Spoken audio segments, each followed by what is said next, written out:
이제 오늘부터 고린도후서 연속 강해 설교를 하려고 합니다. 사실 고린도후서를 본문으로 해서 설교한 적이 있는데 주제에 맞게 싹둑 발췌를 해서 설교했기 때문에 좀 본문을 왜곡할 그런 위험성이 있습니다. 전후 문맥을 다 따져가면서 1장부터 13장까지를 다 체계적으로 이제 살펴본 다음에 어떤 본문을 선택하는 것이 옳은데 그냥 중간에 허리만 툭 치고 들어가서 설교하는 것은 참 위험한 일입니다. 사도 바울이 쓴 편지가 13통이 우리 신약성경 안에 들어가 있습니다. 흔히 이 바울이 쓴 편지가 연대기 순으로 들어가 있다 이렇게 생각하는데 그렇지는 않아요. 개인에게 보낸 편지도 있고 교회에 보낸 편지도 있는데 분량 순으로 편집이 되어 있습니다. 로마서가 분량이 제일 많아요. 16장까지. 그 다음에 고린도전서도 16장인데 로마서가 9절이 더 많아요. 고린도전서보다. 그 다음에 13장인 고린도후서가 뒤에 나오고 분량 순으로 바울 서신이 여기 들어와 있습니다. 세계에서 제일 위대한 편지가 로마서라고 그러는데 그러서는 정말 불후의 세계의 역사를 바꾼, 세계의 역사의 판도를 바꾼 그런 책이 로마서입니다. 그런데 고린도전서라고 하는 책도 로마서 못지않게 중요한 책입니다. 사실 로마서는 교리적이고 신학적인 것이 주류를 이루는데 고린도전서는 로마 교회에서 발생한 문제들에 대해서 바울이 지침을 주는 말씀이거든요. 분쟁에 대한 거, 교인들끼리 송쟁, 소송이 붙었을 때 어떻게 해야 되느냐? 결혼 문제, 이혼 문제, 재혼 문제 이렇게 실질적으로 불거진 그런 문제에 대해서 바울이 대답을 주는 책이기 때문에 고린도전서는 기독교 윤리의 보고다. 기독교 윤리의 보물창고가 고린도전서다. 이렇게 말씀할 수 있습니다. 그런데 고린도후서라고 하는 책은 고린도 교회 두 번째 보낸 편지인데 동일한 저자가 동일한 교회에 보낸 책이 맞나 싶을 정도로 주제나 어조나 분위기가 사뭇 달라요. 고린도전서는 바울이 상당히 냉철하고 차분하고 아주 고도의 정밀한 신학을 가지고 고린도 교인들을 가르칩니다.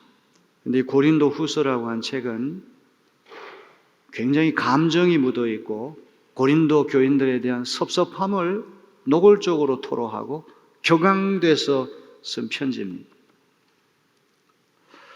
탐 라이트라고 하는 그 영국 성공회의 주교고 유명한 신약 학자가 고린도전서, 고린도후서를 이렇게 비유로 차이점을 말을 합니다. 어떤 사람이 집에 들어가기 전에 아주 명랑하고 건강하고 아주 쾌활하게 씩씩하게 집에 들어갔는데 한참 있다가 집을 나올 때는 얼굴에 멍이 시퍼렇게 들고 팔에 피를 철철 흘리고 다리를 쩔뚝쩔뚝 절면서 집 밖으로 나온다는 말이죠. 들어가서 집안에서 무슨 문제가 발생했기 때문에 그렇게 된 거 아닙니까? 고린도전서, 고린도후서가 이렇게 다르다고 하는 이야기는 고린도전서를 쓴 다음에 고린도후서를 집필하기 그 사이에 뭔가 바울의 마음을 격동시키고 섭섭하게 만들고 바울의 마음을 슬프게 했던 무슨 문제가 분명히 있었기 때문에 고린도후서는 고린도전서와 다르다는 그런 이야기입니다. 고린도후서는 신약을 연구하는 학자들이 혀를 내두를 만큼 아주 곤혹스럽게 만드는 책이에요. 가장 복잡한 책입니다. 그것은 구조와 통일성에 있어서 논란이 되기 때문에 그런 거예요. 고린도후서 1장부터 9장까지 하고 10장부터 13장까지는 확연하게 차이가 납니다.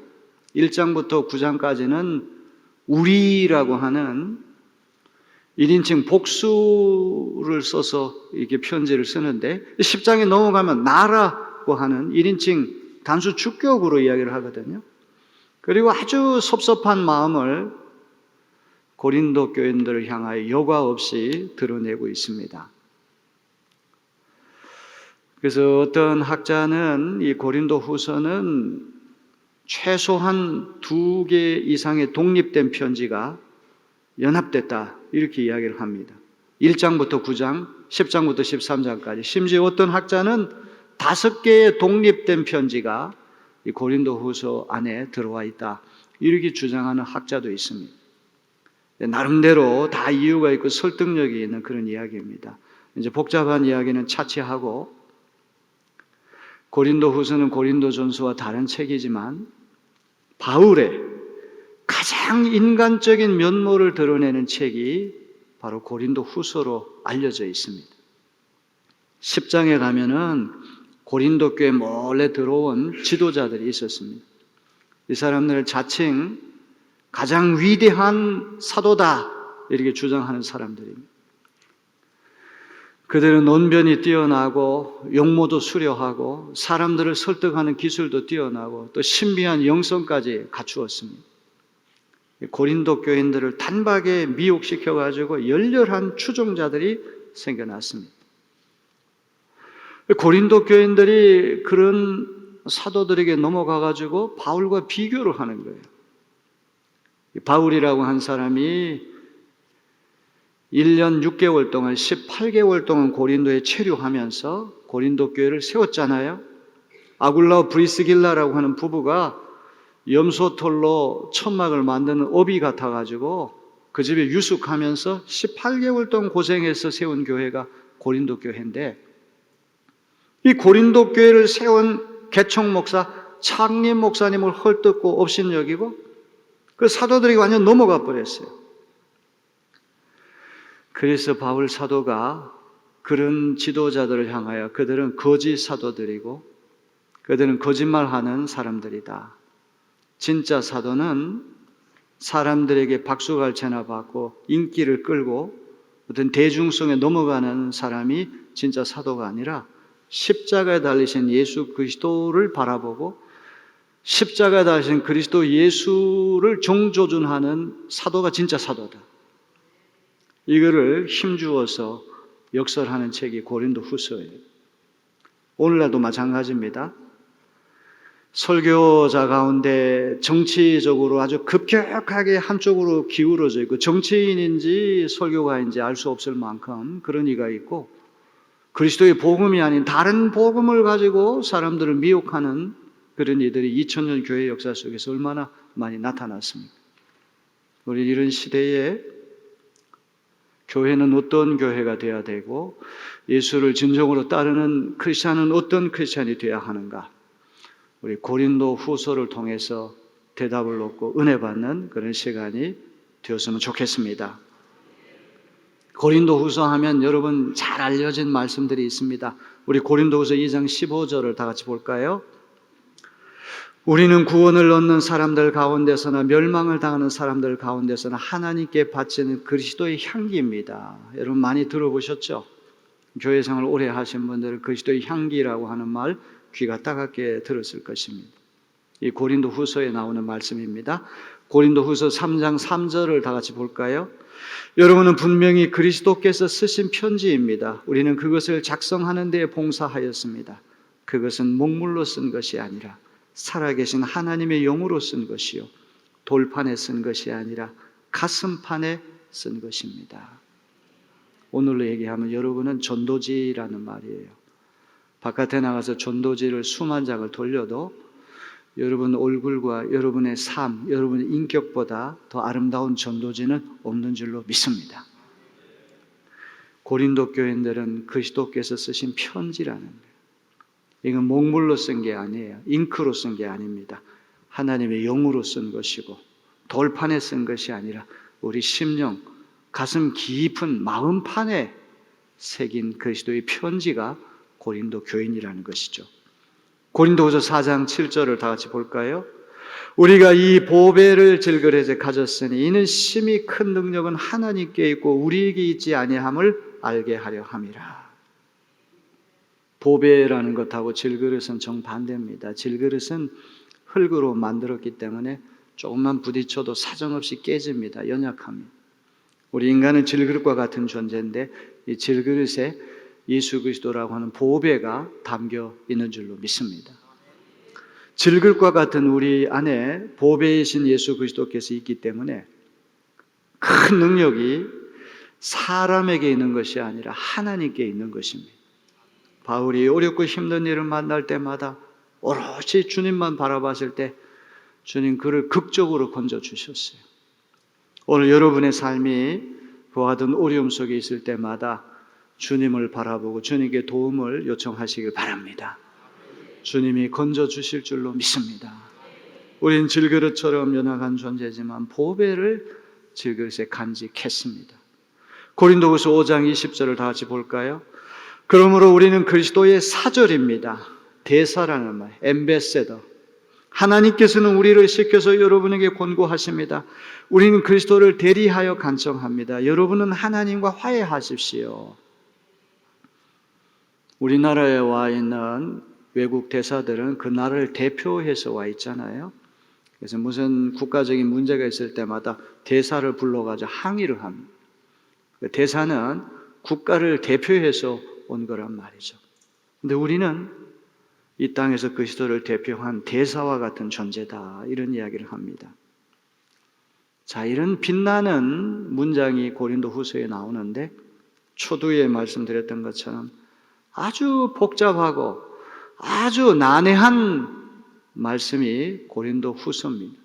그것은 구조와 통일성에 있어서 이게 많은 복잡한 문제가 있기 때문에 그런 것입니다.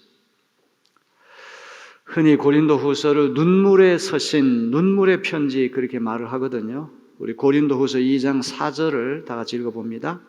나는 몹시 괴로워하며 걱정하는 마음으로 많은 눈물을 흘리면서 여러분에게 그 편지를 썼습니다. 그러나 그것은 여러분을 마음 아프게 하려고 한 것이 아니라 여러분을 내가 얼마나 극진히 사랑하고 있는지를 알려주려고 한 것이었습니다. 몹시 괴로워하고 걱정하는 마음으로 많은 눈물을 흘리면서 편지를 썼다는 거예요. 학자들은 이 바울이 눈물을 흘리면서 보낸 편지는 유실됐다고 보거든요. 눈물의 편지로 알려진 것은 지금 우리 성경 안에 들어와 있지 않은데 아마도 고린도 후서를 기록하기 전에 눈물의 편지를 보냈던 것 같아요. 고린도 교인들이 바울의 마음을 얼마나 아프게 하고 힘들게 했으면 몹시 괴로워하고 걱정하는 마음으로 많은 눈물을 흘리면서 편지 쓸 때 어떨 땐 눈물을 너무 많이 흘려가지고 다 얼룩이 지고 편지가 엉망이 될 때 있잖아요. 그걸 상상하면서 여러분 이 말씀을 읽으면 좋겠습니다. 자, 이렇게 복잡하고 어려운 책이 고린도 후서지만 통상 고린도 후서는 바울이 고린도 전서를 집필한 다음에 1년 정도가 지났을 때 마게도냐 지역에서 주후 55년, 56년경에 고린도 교회에 보낸 편지로 알려져 있습니다. 마게도니아라고 하는 지역은 오늘도 있죠. 그리스 북부 지역을 마게도니아라고 그러고 남부 지역을 아가야라고 이야기를 하는데 로마 시대의 속주입니다. 마게도니아도 속주고 아가야 속주인데 우리가 이제 혼란이 올 때가 있어요. 마게도니아가 북쪽에 있는지 아가야가 북쪽에 있는지 이게 자꾸 헷갈리기 때문에 좋은 방법이 하나 있다고 제가 알려드렸습니다. 북마, 남아 이렇게 외우면 아주 쉽게 정리가 됩니다. 남아, 남자를 남아라고 하잖아요. 북마, 남아. 북마는 잊어버리는 남아만 생각해도 남쪽에 아가야가 있구나. 마게도니아라고 하는 곳에는 빌립보가 있고 데살로니가가 있고 베레아라고 하는 곳이 있거든요. 바울이 동쪽에 아시아에 가서 복음을 전하려고 하다가 성령이 가로막아가지고 서쪽으로 유럽 쪽으로 들어갔는데 그 마게도니아 첫 성인 빌립보에 가서 복음을 전해서 유럽 최초의 교회가 빌립보 교회가 된 거죠. 그리고 데살로니가 베레아까지 진출해서 복음 전하다가 폭동이 일어나서 남쪽으로 내려옵니다. 그 아가야 지역에 있는 곳이 아테네하고 고린도인데 고린도는 아가야 속주의 행정 수도가 고린도에 있었던 것입니다. 자, 고린도전서는 예배소에 있을 때 고린도 교회 보낸 편지인데 바울이 이동을 해서 마게도냐, 빌립본지 데살로니가인지는 알 수 없지만 그곳에서 고린도 교회 보낸 편지다. 그래서 오늘 1절, 2절 말씀을 오늘 읽었는데 1절, 2절 말씀은 서신 양식에서 전형적으로 등장하는 첫 머릿글이에요. 우리가 고향에 계신 부모님한테도 편지를 보낼 때 다짜고짜 돈 보내라고 본론부터 이야기하지 않고 존경하고 사랑하는 어머니 그동안 옥체만강하셨습니까? 가족들은 잘 있습니까? 저도 잘 있습니다. 뭐 이렇게 안부를 물으면서 시작하잖아요. 2000년 전에 그리스 로마 시대의 서신 양식도 똑같아요. 먼저 인사말로부터 시작하는데 인사말에는 반드시 발신자, 편지 보내는 사람, 수신자, 편지 받는 사람, 문안인사 세 가지가 꼭 들어가 있는데 오늘 여러분이 1절, 2절 말씀만 잘 이해하면 고린도전서 13장까지 모든 말씀이 확 우리 눈앞에 이렇게 펼쳐지고 깨닫는 역사가 일어나게 될 것입니다. 우리 1절, 2절을 소리내서 다 같이 읽어보겠습니다. 하나님의 뜻으로 그리스도 예수의 사도가 된 나 바울과 형제 디모데가 고린도에 있는 하나님의 교회와 온 아가야에 있는 모든 성도에게 이 편지를 씁니다. 우리 아버지 하나님과 주 예수 그리스도께서 내려주시는 은혜와 평화가 여러분의 있기를 빕니다. 이 발신자는 공동 발신자로 되어 있어요. 바울만 편지를 보내는 사람이 아니라 디모데까지 함께 소개되고 있습니다. 이거는 바울이 쓴 서신에 전형적으로 혼자 단독으로 편지를 보내는 것이 아니라 디모데라고 하는 사람은 아주 여러 차례 바울과 함께 공동 발신자로 등장합니다. 여기 바울이 자기 소개를 할 때 어떻게 소개하느냐가 중요합니다. 하나님의 뜻으로 그리스도 예수의 사도가 된 바울 이렇게 표현을 하고 있거든요. 자, 뒤로 넘겨주세요. 바울은 하나님의 뜻으로 그리스도 예수의 사도가 된 바울이에요.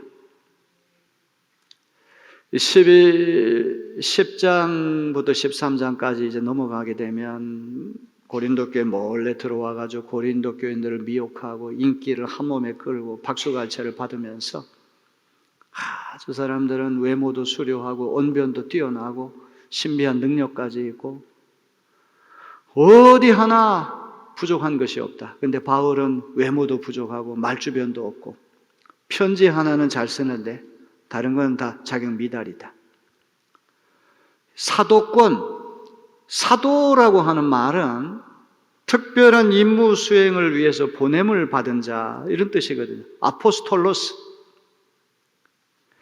옛날 함대 사령관 같은 경우에 로마 황제가 어떤 특별한 미션을 줘가지고 파견을 할 때 이 사도 아포스톨로스라고 하는 말을 썼는데 이게 이제 기독교적인 용어가 됐을 때는 예수님이 직접 뽑아 세우신 12명의 제자를 사도라고 말을 하는 거예요.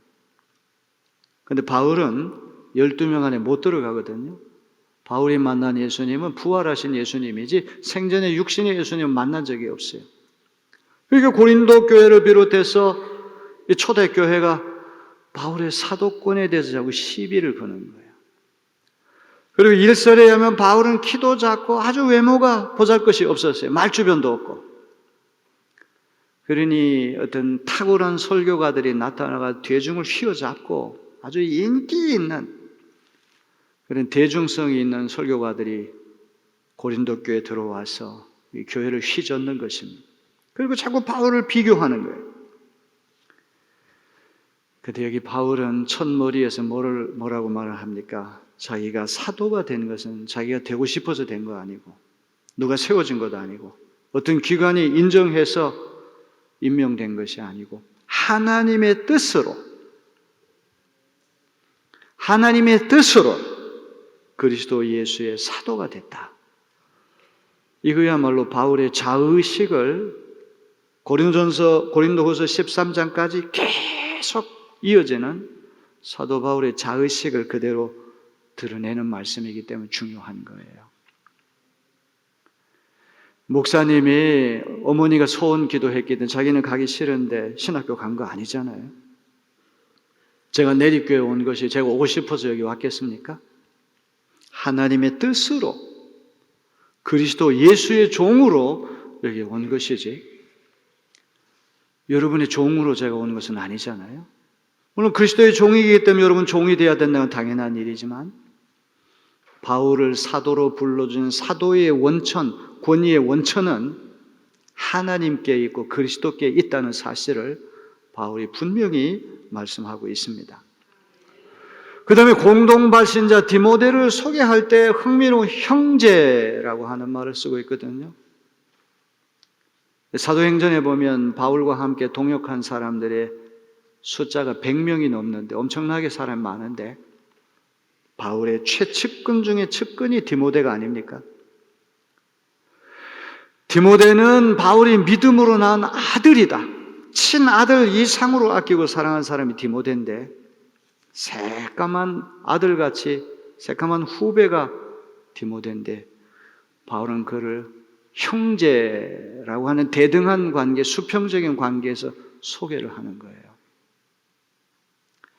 이 교회 공동체라고 하는 건 분명히 선후배가 있고 어른과 젊은이들 예절이 있어야 되지만 우리는 주 안에서 형제 자매가 됐다고 하는 의식이 우리에게 있어야 할 줄로 믿습니다.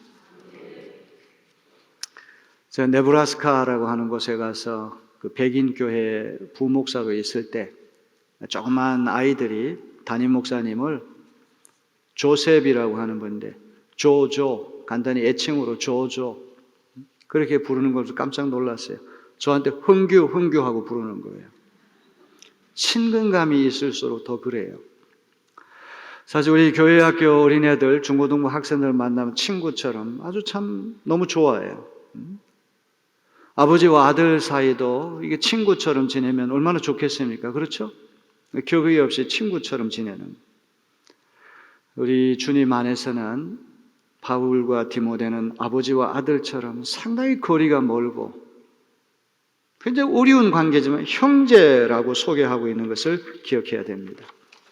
그런데 수신자, 편지 받는 사람 바울이 어떻게 말을 합니까? 고린도에 있는 하나님의 교회, 그뿐만 아니라 온 아가야에 있는 모든 성도 이렇게 되어 있어요.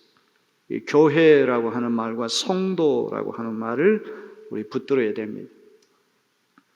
교회라고 하는 말은 에클레시아라고 하는 말인데 이 에클레시아라고 하는 말은 하나님이 특별히 불러서 세워주신 어셈블리, 집회, 회집, 공동체를 교회라고 얘기를 하는 거예요. 교회는 건물이 아닙니다. 교회는 기관이 아닙니다.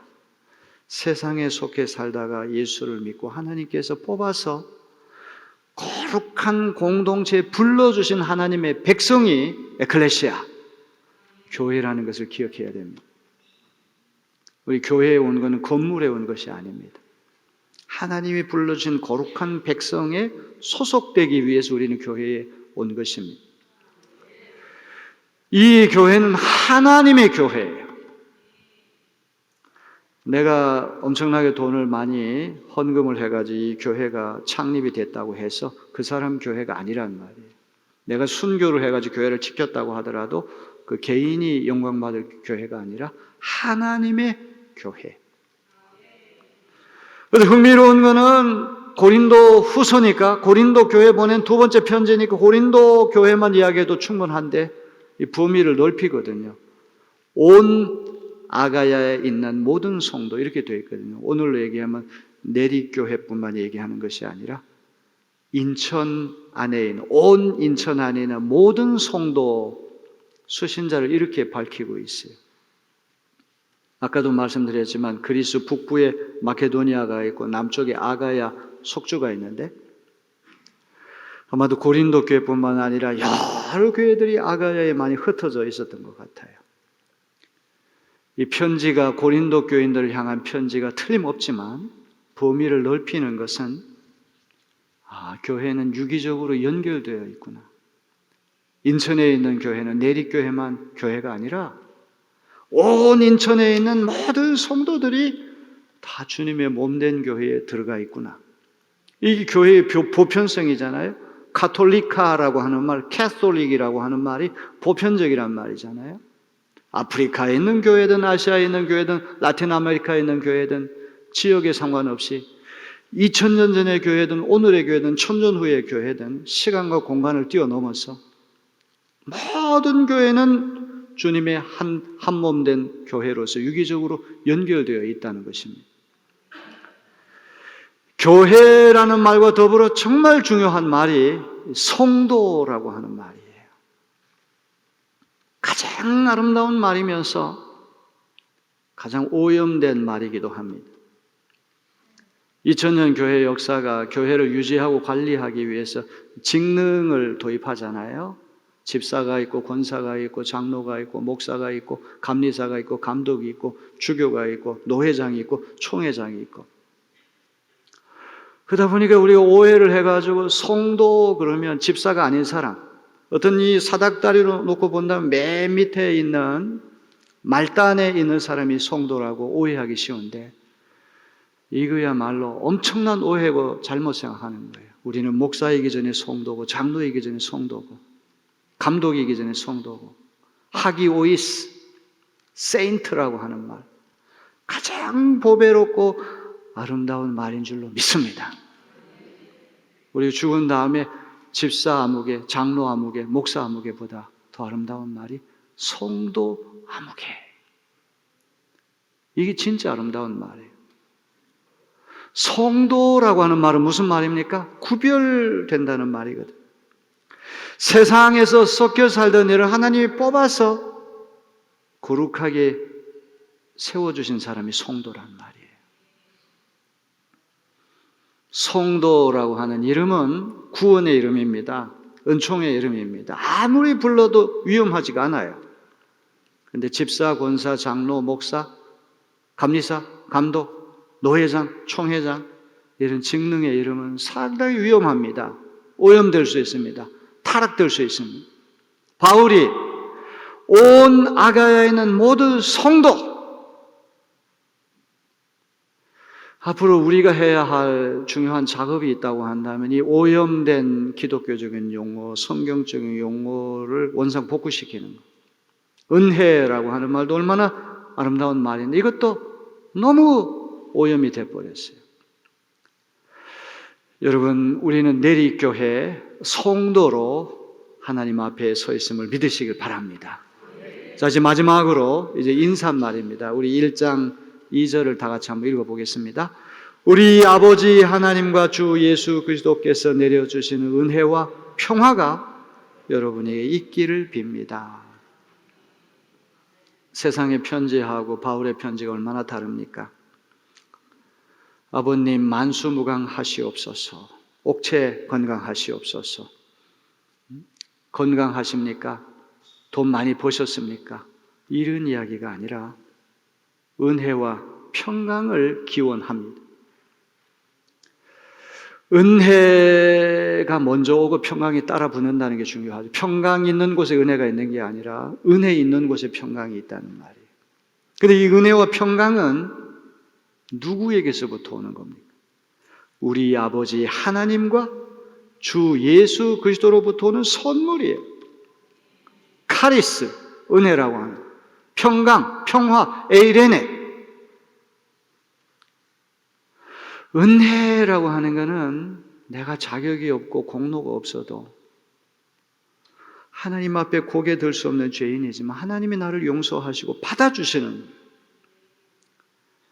고등학교 3학년 학생이 큰 사고를 쳐가지고 퇴학을 당해야 되는데 담임선생님이 자기 담임교사직을 걸고 교장 선생님한테 제가 책임지겠습니다 해서 그 학생을 퇴학시키자 살려두는 거예요.